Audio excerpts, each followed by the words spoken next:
அனைவருக்கும் வணக்கம். Welcome to Thillai Sugan channel. நம்ம இன்றைக்கி வீடியோவில் என்ன பார்க்க போகிறோன்னா, ஸ்கூலுக்கு பசங்களை அனுப்பி விட்டுட்டு வீட்டு வேலைகளை தான் நான் ஷேர் பண்ணியிருக்கேன். இன்றைக்கி கொஞ்சம் மழை இல்லாமல் இருந்தது. ஸ்கூல் டேஸில் எடுத்த வீடியோஸ் தான் நான் ஷேர் பண்ணியிருக்கேன். துணி மிஷினில் போடலான்னு வந்ததும் கொஞ்சம் எனக்கு ஒரு கரப்பாம்பூச்சி போகிறத பார்த்தேன்.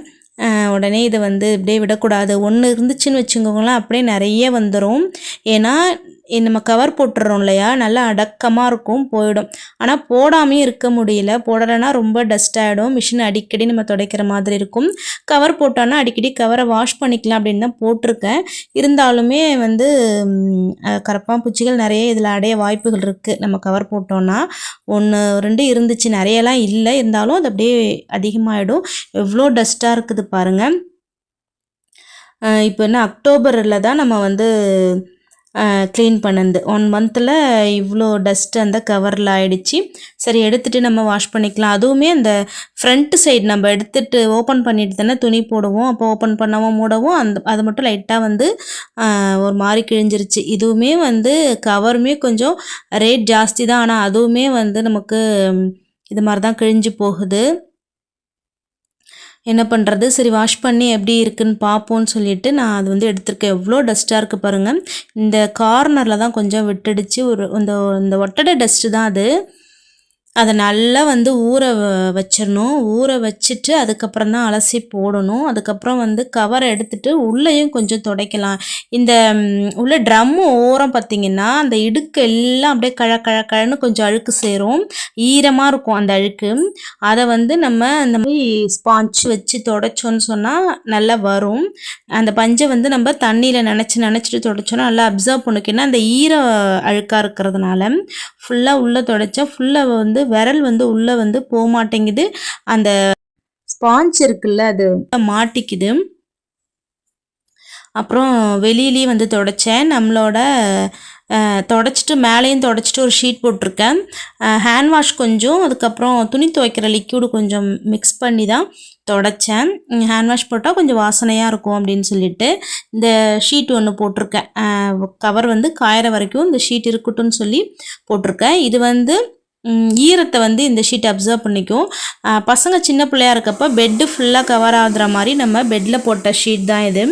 அது ஒன்றும் யூஸ் இல்லாமல் தான் இருந்துச்சு, அதில் போட்டிருக்கேன். நெக்ஸ்ட்டு பார்த்தீங்கன்னா, பாப்பா யூஸ் பண்ணுற பெயிண்ட் ப்ரஷ் இது கொஞ்சம் பழசாயிடுச்சு. அந்த ப்ரஷ்ஷை வச்சு கொஞ்சம் சின்ன சின்ன இடுக்கெல்லாம் உள்ளே நல்லா போகுது. க்ளீன் பண்ணேன். திரும்ப ஒரு ஐடியா பண்ணி அதில் இந்த காட்டனை வச்சு ஒரு ரப்பர் பேண்ட் போட்டுட்டேன். ஒரு ரப்பர் பேண்ட் போட்டோன்னா இந்த உள்பக்கம் கொஞ்சம் இன்னர் சைட்லாம் இது உள்ளே நம்ம கையால் பண்ணோன்னா போகலை. இந்த ப்ரஷ்குள்ளே வச்சு இப்படி உள்ளே தள்ளி பண்ணோன்னா நல்லா க்ளீன் ஆணுச்சு. ஹேண்ட் வாஷ் மட்டுமே கூட நல்லா க்ளீன் ஆகுது. நல்லா பிரைட் ஆகுது பாருங்கள். ரொம்ப ஒரு மாதிரி அழுக்கு கலரில் இருந்துச்சு. அது பார்க்குறதுக்கே பிடிக்கல. அது இருக்கும் போதே நமக்கு துணி போடவும் பிடிக்கல. அந்த டஸ்ட்டு அழுக்கையெல்லாம் நம்ம துணியில் தானே போகும் அப்படின்னு சொல்லிட்டு பிடிக்கல. அப்புறம் நான் வாஷ் பண்ணும்போது எவ்வளோ அழுக்கு போகுது பாருங்கள். இது உள்ளெல்லாம் நல்லா விட்டு க்ளீன் பண்ணுறதுக்கு ஈஸியாக இருக்குது. ஒரு க்ளீனிங்கும் நம்ம வேலை ஆரம்பிக்கும் போது இது இப்படி பண்ணலாம் அப்படி பண்ணலாம் நம்மளே யோசிக்கிறது தான். டக்குன்னு இந்த எப்போவுமே அந்த ப்ரஷ்ஷு அங்கே பசங்க ஏதோ பெயிண்ட் பண்ணிட்டு கழுவிட்டு அங்கே வச்சுருந்தாங்க. சரி டக்குன்னு அது கண்ணில் பட்டுச்சா, அதில் அப்படியே இந்த காட்டன் ஒரு ரப்பர் பேண்ட் போட்டு இது உள்ளே விட்டு க்ளீன் பண்ணி ஸ்மூத்தாக இருக்கும். இந்த ஸ்பாஞ்ச் ஸ்மூத்தாக இருக்கும். அதனால் நல்லா இடுக்கெல்லாம் போகுது, நல்லா க்ளீன் ஆகுது. இதை நம்ம பத்திரமா வச்சுப்போம். அப்பப்போ இதை க்ளீனிங் டூல்ஸாக வச்சுப்போன்னு சொல்லி நான் எடுத்து வச்சுருக்கேன். அவ்வளோ டஸ்ட் இருந்துச்சுங்க இதுக்குள்ளே. நல்லா ஃபுல்லாக க்ளீன் பண்ணிவிட்டு நம்ம குயிக் வாஷில் போட்டு ஒரு வாஷ் பண்ணிவிட்டு அதை நம்ம ட்ரை பண்ணிவிட்டு அதுக்கப்புறமா தான் நம்ம துணி போடணும். க்ளீன் பண்ணிவிட்டு அந்த அழுக்கெல்லாம் கொஞ்சம் வெளியில் எடுத்துடணும். குயிக் வாஷில் போட்டோன்னா ஒரு 5 மினிட்ஸ் போட்டு அதை நம்ம ஸ்பின் பண்ணிவிட்டு நெக்ஸ்ட்டு க்ளீன் ஆகிடும். அந்த தண்ணியெல்லாம் வெளியில் அவுட் ஆனதுக்கப்புறம் அதுக்கப்புறம் தான் நம்ம துணி போட்டு துவைக்கணும். லிக்யூடும் போட்டு துணி போட்டு விட்டுருக்கேன். ஏன்னா காலையிலே கொஞ்சம் போட்டால் தான் ஒரு நாள் ஃபுல்லாக ஓரளவாவது துணி காயுது. கொஞ்சம் யூனிஃபார்ம் மட்டும் உள்ளே எடுத்து போட்டு ஃபேனில் காய வச்சு அயர்ன் பண்ணிட்டேன்னா நெக்ஸ்ட் டே யூஸ் பண்ணுற மாதிரி இருக்கும். அதனால் பார்த்திங்கன்னா துணி போட்டு விட்டுட்டு மேலேயும் க்ளீன் பண்ணிவிட்டு இந்த லாண்ட்ரி பாக்ஸு அந்த என்னென்ன திங்ஸ் வைப்போமோ எல்லாம் அடுக்கி அரேஞ்ச் பண்ணி வச்சுட்டேன். அதுக்கப்புறம் இது நல்லா ஊறிடுச்சு. ஊறினதுக்கப்புறம் இதையும் வாஷ் பண்ணி போட்டிருந்தேன். கொஞ்சம் ப்ரஷ் போட்டு பார்த்தேன். இந்த கவர் மேலாம் ப்ரஷ் போட முடியல. அந்த பாலித்தீன் கவரில் தான் ப்ரஷ் போட முடியுது. அதில் தான் அழுக்குமே நிறையா இருந்துச்சு. கொஞ்சம் இந்த கரப்பான்பூச்சி வந்து எக்கச்சக்கமாக அந்த எச்சம் போட்டு வச்சுருந்தது. ரொம்ப நேரம் ஊற வச்சு அலச கஷ்டமாக இருந்துச்சு. அப்புறம் வீடு ஃபுல்லாகவே வந்து கூட்டி க்ளீன் பண்ணியாச்சு. நெக்ஸ்ட்டு வந்து பாத்திரமும் நான் வந்து கழுவி வந்து வச்சுருந்தேன். ஒரு வேலையாக தான் வந்து பார்த்துட்ருந்தேன். வீடு ஃபஸ்ட்டு கூட்டிட்டோன்னா நமக்கு பெரிய வேலை முடிஞ்ச மாதிரி இருக்கும். வீடே அப்படியே நம்ம நீட்டான மாதிரி இருக்கும். ஃபஸ்ட்டு நான் வந்து அந்த வேலையை தான் எப்போவுமே பண்ணுறது. இன்றைக்கி கொஞ்சம் க்ளீனிங் வேலை இருந்ததுனால இப்படி ஆயிடுச்சு.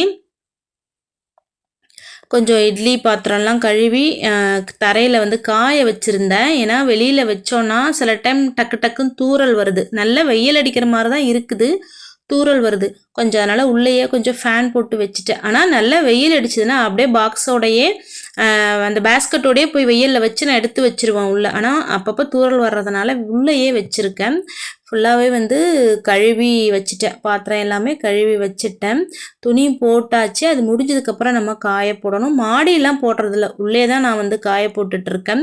இந்த மாதிரி கவுத்தி வச்சுட்டு கொஞ்சம் நேரம் ஃபேன் போட்டோன்னா, கிச்சனில் ஃபேன் இருக்குது, ஃபேன் போட்டோன்னா காஞ்சிரும். அப்படி இல்லைன்னு சொன்னால் நம்ம உப்பு தண்ணிக்கு வந்து சின்ன சின்ன டம்ளர் சின்ன சின்னதுலேயும் சில்வர்லாம் லைட்டாக அப்படியே துரு பிடிச்சிரும், சரியாக நம்ம தண்ணி வடிகட்டி வைக்கலை அப்படின்னு சொன்னால். அதனால் அதுவும் வந்து கழுவி வச்சுருந்தேன். எல்லாம் தண்ணி வடிகட்டினதுக்கப்புறம் எடுத்தும் வச்சிடணும்.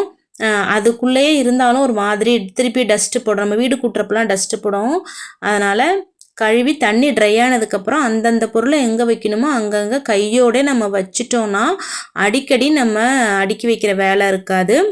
பாத்திரம் கழுவுனமா காஞ்சுதான் உடனே எடுத்து வைக்கிற மாதிரி. அப்புறம் இது வந்து ஒரு வாரத்துக்கு 10 டேஸ்க்கு ஒன் டைம் வந்து இது தொடச்சிட்டு எடுத்துட்டு அதுக்கு இடுக்கலெல்லாம் வந்து நகர்த்தி வச்சுட்டு துடைப்பேன். எறும்பு ஏதாச்சும் வரும் அப்படின்றதுனால அதை அப்படியே கையோட அதையும் தொடச்சிட்டேன். கழுவுன பாத்திரத்தையும் அங்கங்கே எடுத்து வச்சுட்டு கூட வச்சுருக்கேன். அந்த பேஸ்கெட்டுக்கு கீழே வந்து மேட் ஒன்று போட்டிருப்பேன். ஏன்னா தண்ணி வந்து ட்ரை ஆகுமா, தரையில் ஈரம் போடும், மேட்டில் வந்து தண்ணி போட்டுரும். அப்புறமா வெயில் அடிக்கிற போது அந்த மேட் எடுத்து நம்ம வெயிலில் போட்டு காய வச்சுக்கலாம். இப்போ எல்லா பொருளையுமே வந்து அடுக்கி வந்து வச்சுட்டு கொஞ்சம் கொஞ்சம் நகர்த்தி அப்படியே ஒரு ஈர டவல் போட்டு அப்படியே ஷெல்ஃபையும் அந்த ஷீட்டையும் அப்படியே தொடச்சி விட்டுருவேன் கையோட. அந்த வேலையும் முடிஞ்சதுன்னா நமக்கு அப்பப்போ நம்ம வந்து ஒரு டைம் தனியாக இதுக்கு டைம் ஒதுக்க தேவையில்ல. அடுக்கிறது இது வந்து துடைக்கிறது அப்படின்னு சொல்லிட்டு டைம் ஒதுக்க தேவையில்ல. நம்ம வந்து பாத்திரம் கழுவிட்டு திரும்ப காஞ்ச பாத்திரத்தை நம்ம அடுக்கி வைப்போம்ல, அப்போயே கொஞ்சம் கொஞ்சம் நம்ம இதை பண்ணிட்டோன்னா எப்போவுமே நமக்கு பார்க்குறதுக்கு கிச்சன் ரொம்ப நீட்டாக இருக்கும். இது ஒரு சின்ன டிப்ஸு. நெக்ஸ்ட்டு பார்த்திங்கன்னா துணியை வந்து முடிஞ்சிருச்சு. இப்போ வந்து இதை நம்ம வெளியில் காய போட்டுடலாம். வெயில் அடிக்குது தான், ஆனால் அந்த வெயிலை வந்து நம்பவே முடியல.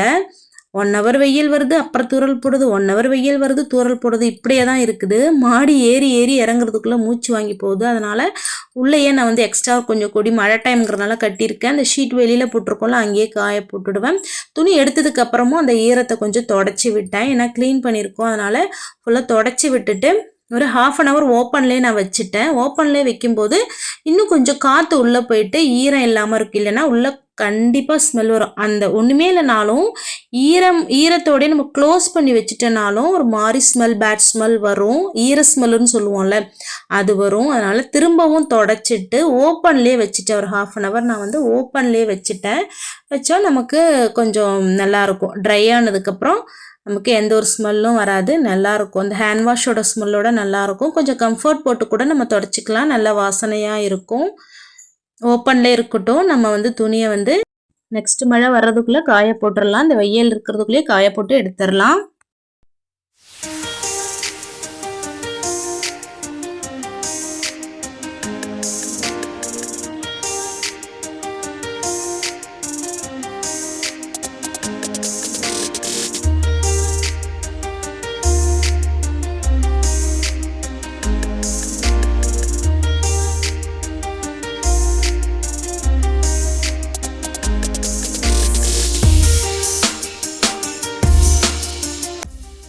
நெக்ஸ்ட்டு பார்த்தீங்கன்னா எல்லா வேலைகளையும் முடிச்சுட்டு அதுக்கப்புறம் நான் எடிட் பண்ண வந்துடுவேன்.